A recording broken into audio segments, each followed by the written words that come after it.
On the wedding day, a parrot exposed the groom's betrayal in front of everyone. The phrases he repeated left no doubt. There was another man involved. The altar turned into a scandal, and the bride left devastated, but with her head held high. The outcome? An escape, a renunciation, and a small town that would never be the same. If this story interested you, don't forget to subscribe to our channel and tell us what city you're watching from. We'll continue. I promise this will be the best story you'll ever hear in your life. Daing Mai, gentle breeze swayed the curtains in Amanda Wilson's home, while the morning sun illuminated the yard, filled with colorful flowers. At 32, Amanda was known in peaceful waters not just for her serene beauty, but mainly for her generous heart. A respected veterinarian in the small town in upstate New York, she had a special talent for caring for exotic animals, especially birds. On the perch strategically installed near the kitchen window, Emerald Joe, the green-feathered parrot that had been with Amanda since she was 15, carefully observed the movement in the house. The animal wasn't an ordinary parrot. His ability to mimic voices and reproduce entire conversations impressed even the most skeptical. For Amanda, he was more than a pet. He was her confidant, a silent witness to her most intimate moments. The peaceful routine of that Thursday was interrupted by the insistent ring of the telephone. Amanda answered with her usual gentleness. "Hello? Amanda, it's Fiona. I have wonderful news." The excited voice of Fiona Murphy, her best friend since childhood, echoed through the device. "Edward just proposed to me. We're getting married, friend." Amanda's heart raced. Edward Baker, the mayor of Peaceful Water's son, was the man Fiona had been in love with for years, a successful lawyer known for his integrity and for the community work he carried out in the poorest neighborhoods. "What wonderful news, Fiona. I'm so happy for you both," Amanda replied, forcing enthusiasm in her voice, while a strange sensation ran through her body. "I want you to be my maid of honor, Amanda. It couldn't be anyone else. The wedding will be in 3 months at the Main Street Church. It's going to be the event of the year." After hanging up the phone, Amanda allowed herself to sink into the sofa as the reality of that news hit her like a wave. Edward had been her first love, a feeling she never had the courage to confess to anyone, not even to Fiona. When she realized her friend had feelings for the young man, Amanda silenced her heart, burying that love under layers of friendship and loyalty. Her heart will break again like fine crystal. The perfect, deep voice that came from the parrot made Amanda turn around, startled. "What did you say, Joe?" she asked, approaching the animal. The parrot just moved his head from side to side, as if he had never uttered those words. Amanda took a deep breath. Maybe she was imagining things. That same afternoon, while attending to a baby macaw at the veterinary clinic, Amanda received an unexpected visit. Edward Baker, with his impeccable navy blue suit and the discreet smile that had always enchanted her, appeared at the door. "Amanda, we need to talk," he said, with a seriousness that didn't match the occasion of his recent engagement. She indicated the consultation room, closing the door behind her. The air conditioning seemed insufficient to cool the charged atmosphere forming between them. "Fiona told me she called you earlier about the engagement," Edward began, his voice betraying a certain discomfort. "Yes, I was very happy for you both.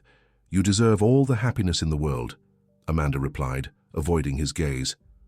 "Amanda, He hesitated, running his hand through his dark hair. "There's something I need to tell you before this wedding happens." Amanda's heart raced again, her hands beginning to sweat.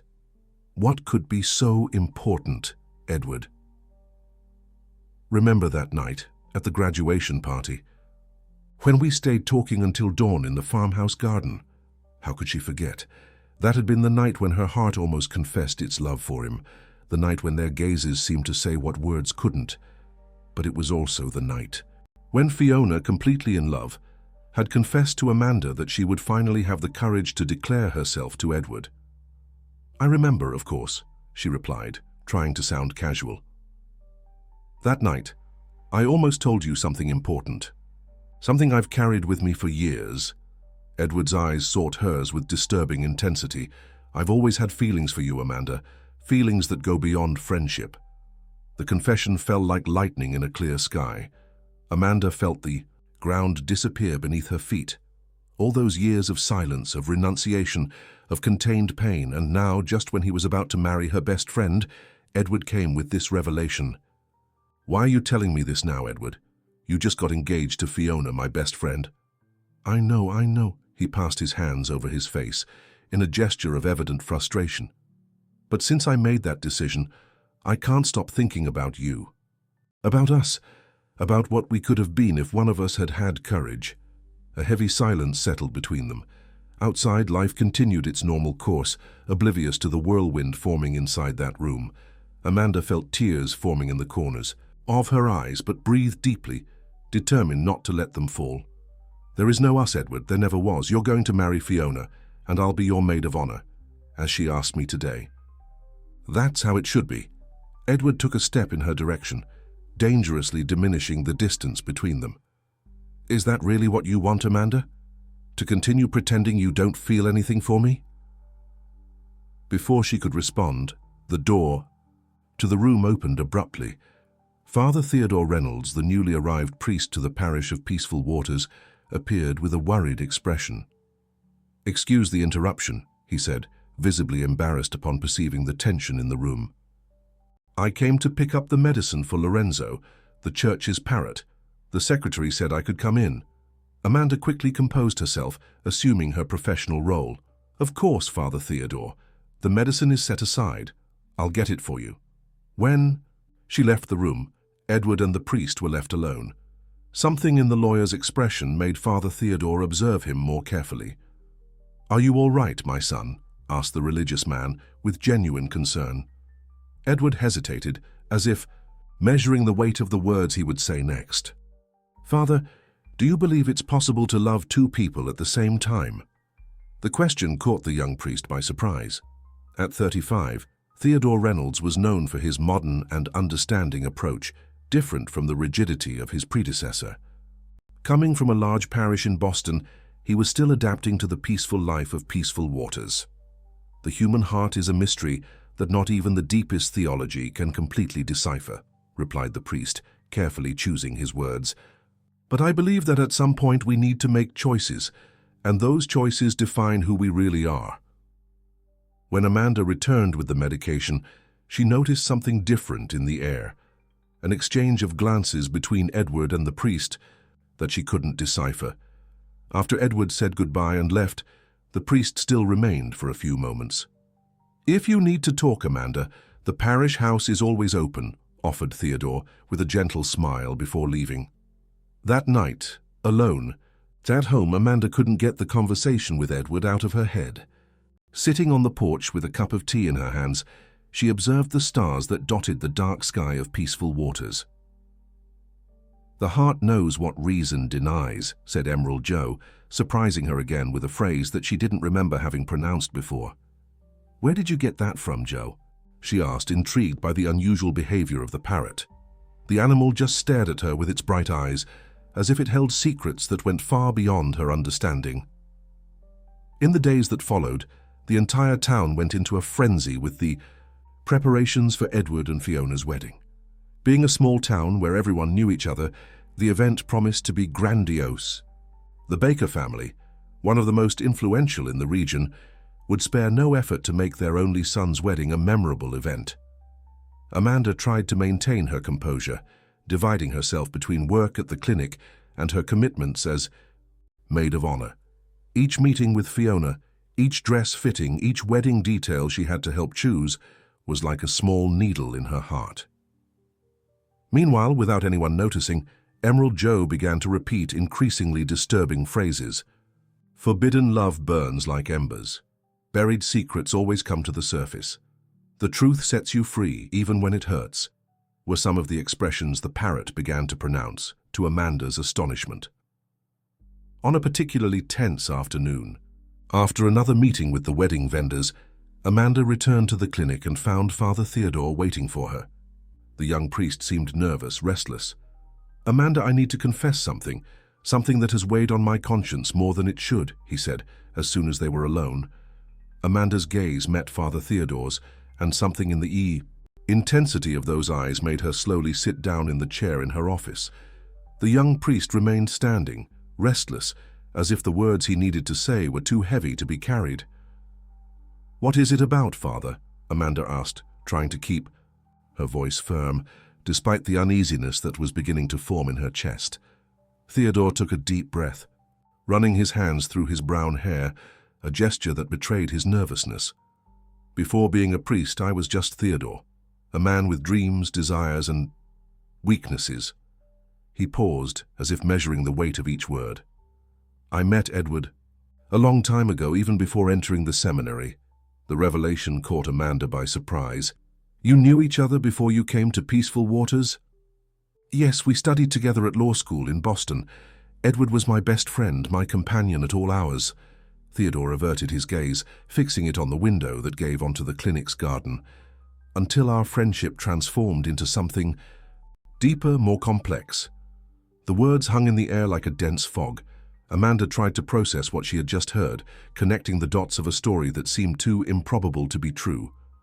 "You and Edward?" She left the question incomplete, unable to formulate the exact words. "Yes, Amanda. Edward and I lived in a relationship for almost 2 years, a love that we kept secret for fear of judgment, especially from his family." The initial shock gave way to an understanding that made Amanda's heart tighten. So many pieces began to fit together. Edward's nervousness when the priest appeared at the clinic, the exchange of glances that she couldn't decipher, the question about loving 2 people at the same time. "What happened?" she asked, her voice just a whisper. The pressure, the fear, the expectations. Theodore ran his hand over his face, as if trying to erase painful memories. Edward was always the perfect son, the political heir his father dreamed of. And I found in faith a refuge for my own confusion. I thought my priestly vocation could help me overcome that love. Amanda tried to imagine the pain of that separation, the weight of that secret. "And why are you telling me this now, Father?" "Because since I arrived in Peaceful Waters and reconnected with Edward, something awakened again. Something I thought I had overcome." Theodore's eyes shone with contained tears. "We met a few times, always with the excuse of discussing social projects for the community, but the truth is that feeling never completely died." A heavy silence settled in the room. Outside, the sun was beginning to set, painting the sky with shades of orange and pink, indifferent to the drama unfolding within those 4 walls. "And now he's going to marry Fiona," Amanda concluded, feeling a confusing mixture of emotions. "Yes. And I will be the priest who will celebrate the ceremony." Theodore laughed without humor, a laugh loaded with irony and pain. Life has a peculiar sense of humor, don't you think? Before Amanda could respond, the clinic's phone rang. It was Fiona asking if they could meet that night to discuss more wedding details. Amanda agreed, feeling increasingly trapped in a web of secrets and contradictory feelings. When she hung up, she found Theodore still standing, observing her with an expression that mingled supplication and resignation. "Why did you tell me all this, Father? What do you expect me to do with this information?" "I'm not certain, Amanda. Perhaps I needed to share this burden with someone. Or maybe—" He hesitated. "Maybe I need help to do the right thing, whatever it may be." After Theodore left, Amanda remained at the clinic for hours, trying to organize her thoughts. The sun had already completely set when she finally closed the office and headed home. On the way, she stopped at the local market to buy some groceries. It was there that she met Mrs. Jenkins, the owner of Central Cafe, one of the most popular meeting points in town. "Miss Amanda, how good to see you," exclaimed the gray-haired lady with a welcoming smile. "We're all anxious for Fiona's wedding to lawyer Edward. They say it will be the most beautiful event Peaceful Waters has ever seen." Amanda forced a smile while selecting some fruits. "Yes, Fiona is very committed to every detail. And that new priest, Father Theodore, he seems so modern, so different from old Father Anselm. It's going to be a beautiful ceremony, I'm sure." Mrs. Jenkins continued, oblivious to Amanda's discomfort. "You know, there are people saying they saw Father Theodore and lawyer Edward talking several times late at the parish house. It's so good to see a groom concerned with the spiritual part of the wedding." Mrs. Jenkins's seemingly innocent comment made Amanda's stomach contract. In a small town like Peaceful Waters, eyes were everywhere and rumors ran faster than the wind. When she arrived home, Amanda was greeted by Emerald Joe, who seemed agitated on his perch. "Lies have short legs, but long wings," declared the Parrot as soon as she entered with frightening clarity. "Where are you getting these phrases from, Joe?" Amanda asked, increasingly intrigued by the animal's behavior. In response, the parrot just flapped his wings and repeated, "Forbidden love burns like embers. Buried secrets always come to the surface." That night, while dining with Fiona at the restaurant in the central square, Amanda struggled to maintain her composure. Her friend, radiant in her flowered dress, wouldn't stop talking about the wedding, about how attentive Edward was, about how her dreams would finally come true. "You know what's most incredible, Amanda?" Fiona asked, her eyes shining with happiness. "Edward suggested we adopt a parrot after the wedding. He said he fell in love with Emerald Joe and wants one just like him. Isn't that an adorable coincidence?" Amanda almost choked on the wine she was drinking. "A parrot? Edward wants a parrot?" "Yes, he said he's always admired how these animals are intelligent and loyal." Fiona smiled, completely oblivious to the irony of that situation. "By the way, he's been spending quite a bit of time at your clinic, hasn't he? He said you've been a great counselor to him." Amanda's heart accelerated. Edward had lied to Fiona about his visits to the clinic. What else might he be hiding? "He stopped by a few times to discuss wedding details," Amanda replied, hating herself for perpetuating that lie. When she returned home after dinner with Fiona, Amanda found a note on her door. The elegant handwriting was unmistakable. "Edward, we need to talk. I'll wait for you tomorrow at Swallow Hill Lookout at 5 p.m. Please come alone. E."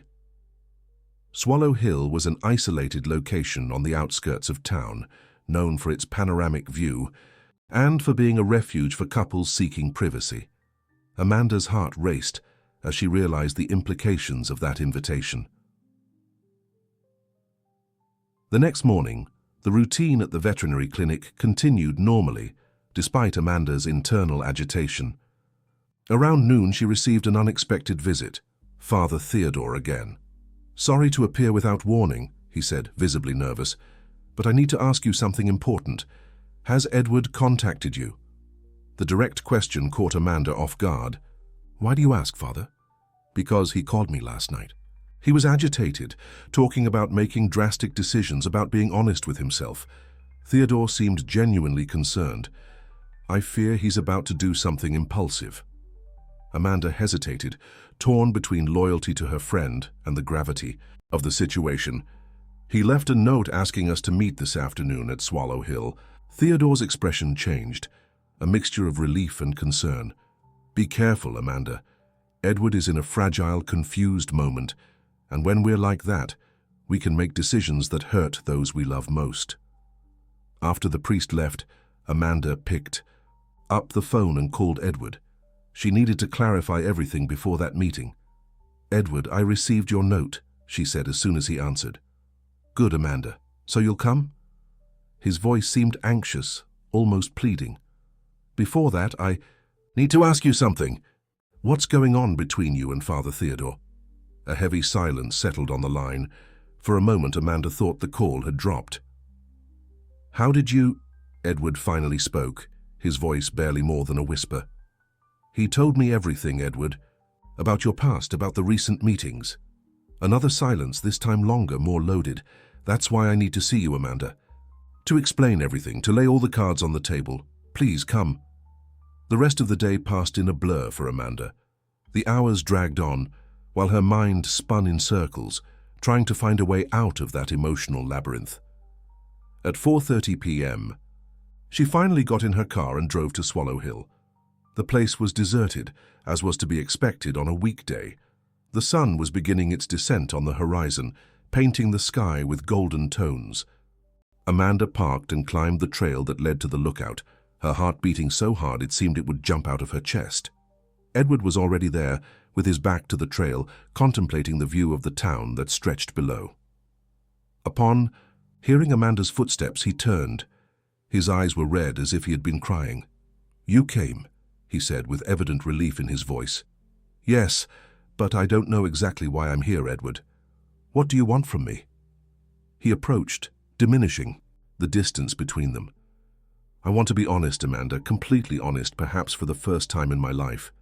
"Then start by explaining what's between you and Father Theodore," Amanda demanded, crossing her arms as if creating a physical barrier between them. Edward took a deep breath, running his hand through his hair in a gesture that was already characteristic when he was nervous. "Theodore and we had a relationship a few years ago before he entered the seminary. It was intense, deep, but also secret. My father would never accept it, and the pressure was immense." "And now? What's happening now, Edward?"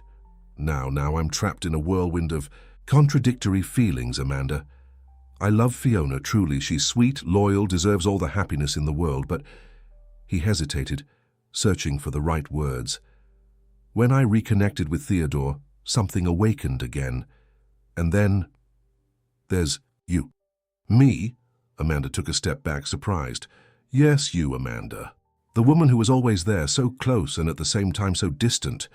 The woman for whom I've always had feelings, but never had the courage to fully admit." Edward's words fell like stones in the tranquil lake of Amanda's existence, creating waves that seemed to have no end. For years she had dreamed of hearing something like this, but now, in those circumstances, everything seemed so wrong, so complex. "And what do you intend to do, Edward? Cancel the wedding? Hurt Fiona? Start a relationship with me, or go back to Father Theodore?" The questions came out in a gush, loaded with all the accumulated frustration. Edward took another step in her direction, becoming dangerously close. "I don't know, Amanda. Honestly, I don't know. I just know that I can't live in this lie anymore. I can't pretend anymore that my heart isn't divided." Before Amanda could respond, the sound of breaking twigs was heard. Someone was climbing the trail, approaching the lookout. Amanda and Edward froze upon hearing the footsteps approaching along the trail. Amanda's heart raced, imagining who could be arriving at such a delicate moment. Was it Fiona? Theodore? Or just some unaware tourist? The answer came when a familiar figure emerged from among the trees, Father Theodore, with the breathless breathing of someone who had climbed the trail in a hurry. His eyes, normally serene, now exhibited a mixture of anxiety and determination. "I knew I'd find you two here," said the priest, approaching slowly. Edward took a step back, visibly disturbed by the unexpected arrival. "Theodore, what are you doing here?" "I came to prevent you from making another mistake, Edward, from hurting more people with your indecision." Theodore's tone was firm, but carried an unmistakable sadness. Amanda observed the scene with a mixture of astonishment and understanding. There, before her, were two men trapped in a dilemma that seemed to have no solution. The early evening air was charged with tension, while the sun set on the horizon, tinting the sky with shades of red and gold. "I'm not making any mistake," replied Edward defensively. "I'm just being honest with my feelings. For the first time in my life..." Theodore gave a bitter laugh without humor. "Honest? Is that what you call this? You're about to marry Fiona, while confusing Amanda's feelings even more and reviving ghosts from our past." Edward ran his hands over his face in a gesture of evident frustration. "And what do you suggest I do, Theodore? Continue living in the lie? Marry Fiona knowing that my heart is divided? I suggest you stop thinking only about yourself and consider the impact of your actions on the lives of others," retorted Theodore, his voice rising slightly. "Fiona loves you unconditionally. She deserves more than being a safe harbor for your insecurities." Amanda, who until then had been observing the discussion in silence, finally decided to intervene. "Enough, both of you. This situation is already complicated enough without us turning it into a battlefield." Both men turned to her, as if suddenly remembering her presence. "Amanda, I'm sorry," said Edward, his gaze softening. "You didn't deserve to be involved in this chaos. It's not just about me, Edward. It's about Fiona, my best friend, who is radiant, planning the wedding of her dreams. It's about Theodore, who gave up a love to follow his vocation. And yes, it's about you too, trapped in a web of contradictory feelings. The silence that followed was heavy, loaded with unspoken truths and contained emotions. The sky now displayed the first shades of purple and dark blue, while the first stars began to dot the firmament. "What do we do now?" asked Edward finally, his voice no more than a whisper. Before anyone could respond, Amanda's cell phone rang, breaking the tension of the moment. It was Fiona. With trembling hands, Amanda answered, putting the phone on speaker. "Amanda, where are you?" "I've been at your house for almost an hour. I brought the flower catalogues to decide on the church decoration." Fiona's animated voice was like a stab in Amanda's heart. "Sorry, Fiona. I had an emergency at the clinic.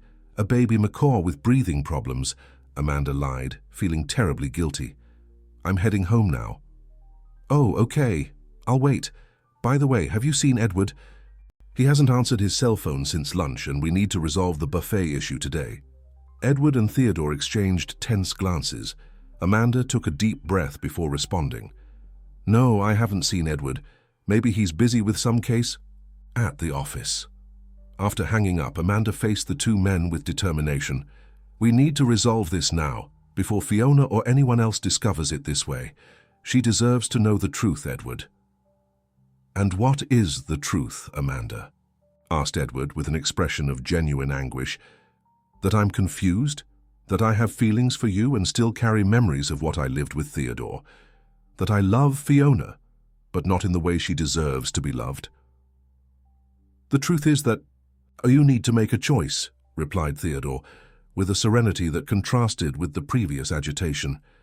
"And perhaps the most honest choice is not to choose any of us three, at least for now. Perhaps you need time to understand what you really want." The priest's words fell like a revelation for Edward. He looked at the horizon, where the last lights of the day were dissipating, giving way to the darkness of night. "You're right," he finally said. "I can't continue like this, hurting everyone around me. I need to be honest with Fiona, with myself." "What are you going to do?" asked Amanda, a mixture of relief and apprehension in her voice. "I'm going to talk to Fiona tonight. I'm going to tell her everything, absolutely everything. And then I'm going to ask for some time for myself, to reflect, to understand what I really want from life." The three descended the trail in silence, each lost in their own thoughts. Upon reaching the parking lot, Theodore gently held Edward's arm.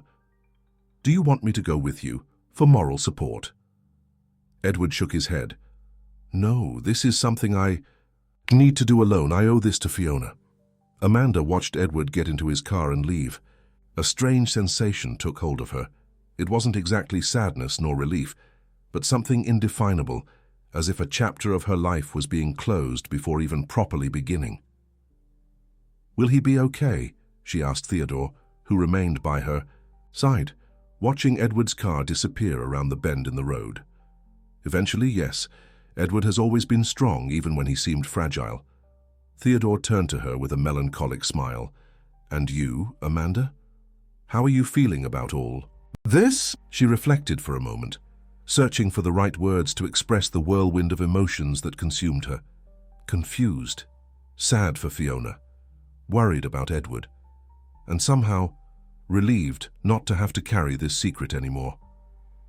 On the way back, home, Amanda couldn't stop thinking about Fiona, about how her friend would receive that revelation. Part of her wanted to be there, to offer support, to explain that there was never anything between her and Edward. But another part knew that this was an intimate, painful moment that needed to be respected. Upon arriving home, she found Fiona sitting on the porch, leafing through flower catalogues, completely oblivious to the hurricane that was about to hit her life. Emerald Joe observed everything from his perch, unusually silent. "Amanda, finally, I was getting worried." Fiona stood up with a radiant smile, hugging her friend. "Look at this arrangement of lilies and white roses. Isn't it perfect for the church decoration?" Amanda felt a knot form in her throat. How could she pretend normalcy knowing what was to come? "It's beautiful, Fiona, but I think we need to talk about something important." Before she could continue, Fiona's cell phone rang. It was Edward, asking to meet her urgently at his apartment. Fiona's countenance instantly changed, from joy to concern. "He seemed strange, Amanda. He said we need to talk about something." "Serious?" Fiona began to hurriedly collect her catalogues. "Do you know what's happening?" Amanda hesitated, torn between loyalty to her friend and the silent promise she had made to Edward to let him tell everything personally. "I think you better go meet him, Fiona. Some things need to be said face to face." After Fiona left, Amanda collapsed on the sofa, a huge weight on her shoulders. Emerald Joe flew to her, landing on the arm of the sofa. "The truth sets you free, even when it hurts," repeated the parrot with frightening clarity. "You're right, Joe," replied Amanda, gently caressing the emerald feathers of the animal. "I just hope this liberation doesn't completely destroy Fiona's heart." The following hours passed slowly, as if time had decelerated. Amanda tried to distract herself with household chores, but her mind kept returning to Fiona, to Edward, to that whole complicated situation. Around 10 at night, the doorbell rang. It was Fiona, with red and swollen eyes from crying so much. Without saying a word, Amanda hugged her, leading her inside the house. "He cancelled the wedding," Fiona finally spoke, her voice choked with emotion. "He said he's confused, that he needs time for himself, that he can't get married feeling like this." Amanda sat beside her friend, holding her hands with affection. "I'm sorry, Fiona, really." "You know what's worse, Amanda?" Fiona wiped away her tears with the backs of her hands. "Part of me already knew.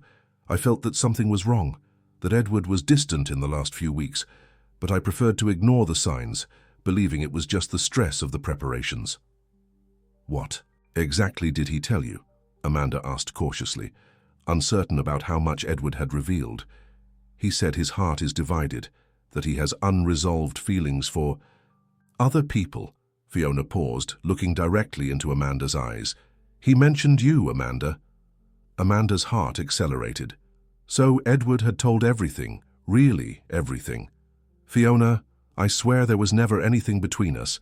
Yes, he sought me out recently to confess feelings, but I would never reciprocate knowing you were engaged." Fiona nodded slowly, as if processing each word. "I believe you, Amanda. I know your character, your loyalty." She paused, taking a deep breath. "He also mentioned Father Theodore. He said they had a relationship in the past before he entered the seminary." Amanda didn't know what to respond. Confirming that information, she would be betraying Theodore's trust. Denying it, she would be lying to her best friend in a moment of extreme vulnerability. "It's true," she finally said, "but that was a long time ago, Fiona, and from what I understand, it ended before he met you." Fiona laughed without humor, a bitter laugh that didn't match her normally sweet personality. "You know what's ironic? Part of me is relieved. Relieved to know that the problem wasn't with me, that I wasn't the one who failed in some way."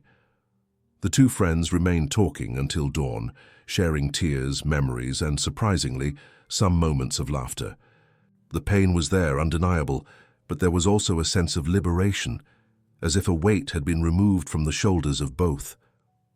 When the first rays of sun began to enter through the cracks in the curtain, Fiona finally fell asleep on the sofa, exhausted by the emotional turmoil. Amanda covered her with a blanket and headed to the kitchen to prepare some coffee. It was then that she noticed something strange. Emerald Joe wasn't on his usual perch. Concerned, Amanda began to look for the parrot around the house, calling his name in a low voice so as not to wake Fiona. She finally found him on the back porch, observing the sunrise with an unusual quietude. "There you are, you runaway," said Amanda, approaching the animal. "I was worried." The parrot turned to her, his bright eyes fixed on hers. "After the storm comes the calm," he pronounced clearly, using a voice that Amanda had never heard before. That phrase, apparently simple, touched something deep in Amanda.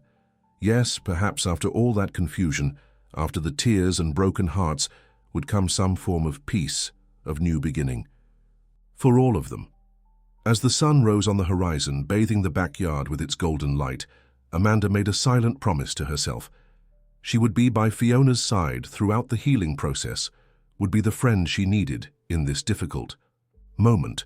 And as for her own feelings for Edward, those would need to wait, be re-evaluated, perhaps even forgotten. The days that followed the wedding cancellation were like a whirlwind in peaceful waters. In a small town, where everyone knew each other, it was impossible to keep a secret about something so significant. Rumors spread quickly, each version more distorted than the previous. Some said Edward had abandoned Fiona at the altar, others that the bride had discovered a betrayal, and there were even those who swore that the cancellation had to do with Amanda's parrot, who had supposedly revealed secrets during the preparations. The truth, however, remained known only to a small circle: Fiona, Edward, Amanda, and Father Theodore. And perhaps in some mysterious way, by Emerald Joe, who now seemed to have returned to his normal behavior, to Amanda's relief. A week after the turbulent weekend, when everything came to light, Amanda was at the veterinary clinic, caring for her baby toucan when Fiona appeared. Her friend seemed different. Her eyes still carried the sadness of recent disappointment, but there was a new determination in her countenance. "How are you?" asked Amanda, leaving the baby in its temporary cage and approaching her friend. "Surviving," replied Fiona with a small smile. "Actually, I'm here to give you some news. I decided to accept that job offer in Chicago at the Environmental Protection NGO." Amanda felt a pang of sadness. She knew the offer had existed for months, but Fiona had always refused it to stay close to Edward, to build the life they had planned together in peaceful waters. Wow, that's a big change." Amanda tried to hide the surprise and concern in her voice. "Are you sure that's what you want?" Fiona nodded, her eyes gaining a shine they hadn't exhibited for days. "Absolutely. I need a fresh start, Amanda. A place where I'm not known as the abandoned bride, where every corner doesn't bring me memories of him." Amanda hugged her friend tightly, feeling tears forming in her own eyes. "I'm going to miss you so much, but I understand, and completely support your decision." "Come visit me," said Fiona, returning the hug. "Chicago isn't that far, and who knows, maybe you'll fall in love with the big city and decide to move too." The two laughed, a light laugh, almost normal, like in the old days before all that confusion. For a brief moment, it seemed that maybe, just maybe, everything would eventually be all right. After Fiona left, promising to keep in touch and visit whenever possible, Amanda returned to her tasks at the clinic with a weight in her heart. Peaceful. Waters without Fiona wouldn't be the same. They had grown up together, shared dreams, secrets, pains, and joys, and now, partly because of unrequited feelings and secrets kept for too long, her friend was leaving. At the end of the afternoon, when Amanda was closing the clinic, Father Theodore appeared. Since the fateful meeting at Swallow Hill, they hadn't spoken alone.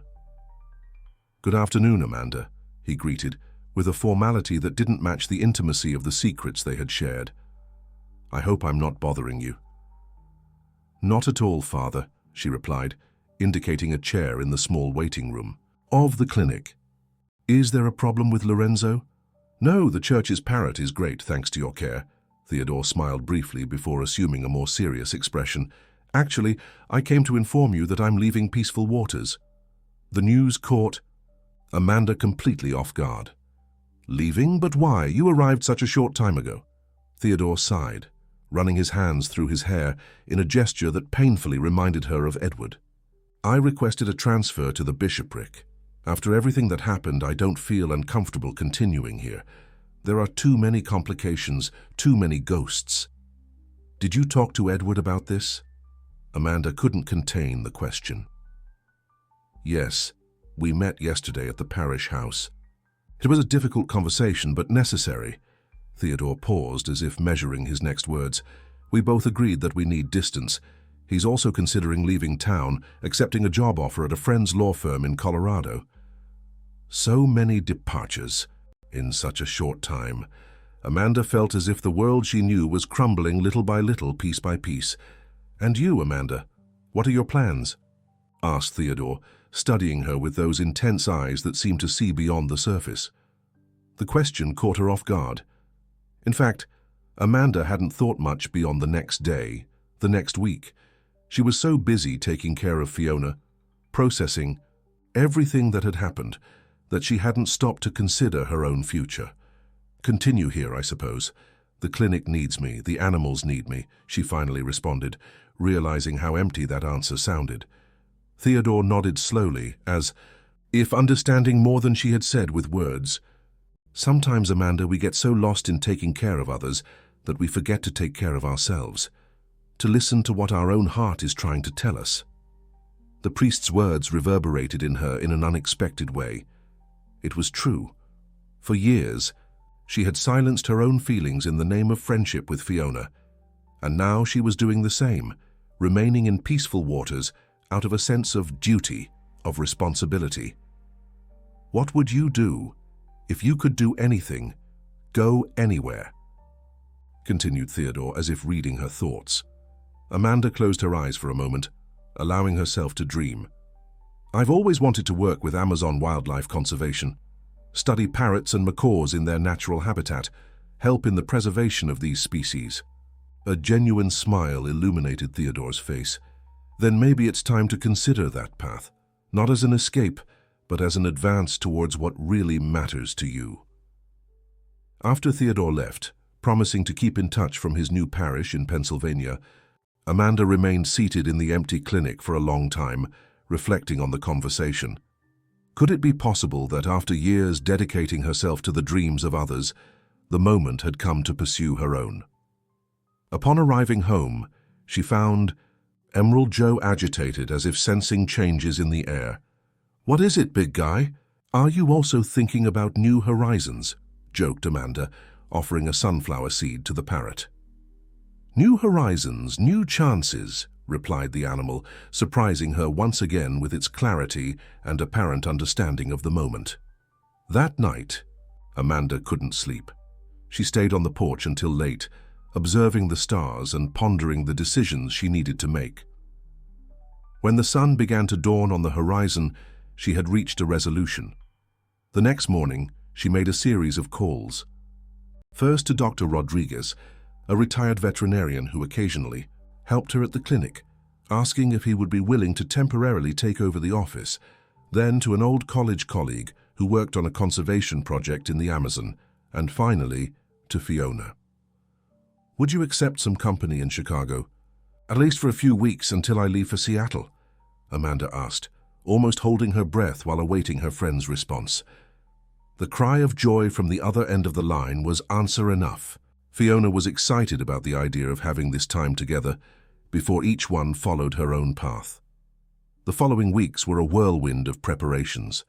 Amanda organized the transition at the clinic, sold some furniture, packed memories, and prepared for the new phase that was beginning. On the day before her departure, she received an unexpected visit. Edward.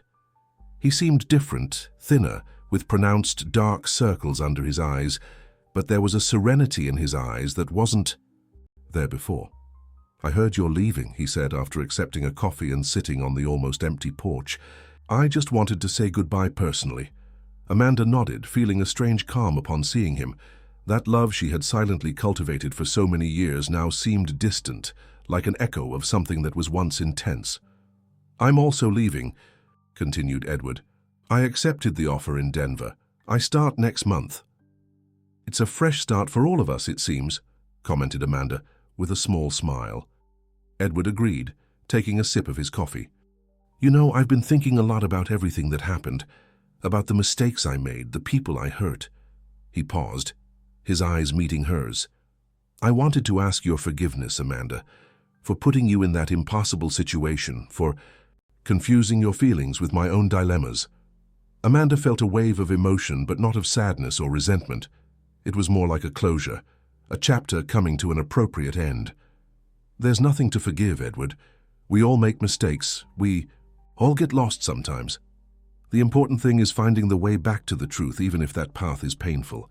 They talked for some more time, remembering good moments, sharing plans for the future, healing wounds with honest words and genuine intentions. When Edward finally said goodbye, there was no more weight between them, only the mutual appreciation of two people who had gone through a storm together and survived to tell the story. The next morning, with the suitcases in the car and Emerald Joe secure in his transport cage, Amanda took a last look at her house, at her garden, at the mountains that framed peaceful waters. She felt a pang of nostalgia, but not of regret. This town would always be part of her history, of who she was, but it didn't need to be the setting for all of her future. Upon starting the car and beginning the journey towards Chicago, where she would spend a few weeks with Fiona before heading to Seattle, Amanda felt a freedom she hadn't experienced in years. The future was open before her, full of possibilities, of new encounters, of personal achievements. "Let's go, Joe. New horizons await us," she said to the parrot, who observed her with his bright and attentive eyes. "After the storm comes the calm," repeated the animal, as if sealing with those words the beginning of a new chapter in his owner's life. 6 months later, Amanda was completely adapted to life at the research base in the Seattle Rainforest Preserve. Her work with bird conservation was going better than she could have imagined, and Emerald Joe had become a kind of mascot among the researchers, always surprising everyone with his insightful phrases and his ability to mimic voices. News from peaceful waters occasionally arrived through emails from former patients of the clinic or calls from Dr. Rodriguez. Fiona was thriving in Chicago, completely in love with her work at the NGO, and, according to her last message, beginning to open herself to new relationships. Father Theodore had settled well into his new parish in Pennsylvania and continued his social work with renewed enthusiasm. Of Edward little was known, only that he was building a new life in Denver, dedicating himself to environmental causes beyond his work as a lawyer. On a particularly hot afternoon, while organizing her notes on the reproductive behavior of blue macaws, Amanda received an unexpected letter. It was from Mrs. Jenkins, the owner of Central Cafe in Peaceful Waters. "Dear Amanda," said the letter, handwritten on perfumed paper, "I hope this finds you well in your new adventure. I miss you around here, as do all the residents of the town. Your departure left a void that hasn't been filled, but we rejoice in knowing that you are fulfilling your dreams. I wanted to tell you that your example inspired changes in our small community. After everything that happened with the cancelled wedding and the subsequent departures, people began to reflect on their own lives, on the importance of honesty and the courage to seek one's own happiness. The cafe now has a new space where we hold conversation circles on various topics. And do you know who is always mentioned as an example of courage? You, my dear, the girl who had the bravery to start over, to seek her own path. I hope that one day you will return to visit us, even if briefly. Your presence is missed, but your story continues to inspire all of us." Amanda wiped away a tear that insisted on falling as she finished reading the letter. She had never imagined that her personal decision could have such an impact on the community. She felt simultaneously humble and proud. That night, sitting on the veranda of the research base, with Emerald Joe on her shoulder and the sound of the forest around, Amanda reflected on the path traveled. The pains, the losses, the unrequited loves and the secrets kept for too long. All of that had shaped her, strengthened her, prepared her for this moment. "You know, Joe," she spoke softly to the parrot, "I think I finally understood what you were trying to tell me all this time." The animal tilted his head, as if paying full attention to his owner's words. Life isn't about finding the perfect ending for the story we imagine, but about having the courage to begin a new story when the old one no longer serves us. Emerald Joe flapped his wings lightly as if agreeing, before pronouncing with perfect clarity, "New chapters, new chances." Amanda smiled, caressing the emerald feathers of the animal that had been her faithful companion through so many transformations. Yes, new chapters, new chances, and for the first time in a long time she was truly eager to turn the next page. The end of the story. Dear listeners, we hope that the journey of Amanda, Edward, Fiona, and Father Theodore has touched your hearts. To accompany more exciting stories like this one, we've prepared a special playlist that explores the paths of love, friendship, and new beginnings. Find it right here, clicking to the left. If this narrative awakened emotions in you, don't forget to subscribe to our channel and give a like to this video. Every day we bring unique stories that explore the complexity of life and the transformations that shape us. Share with us in the comments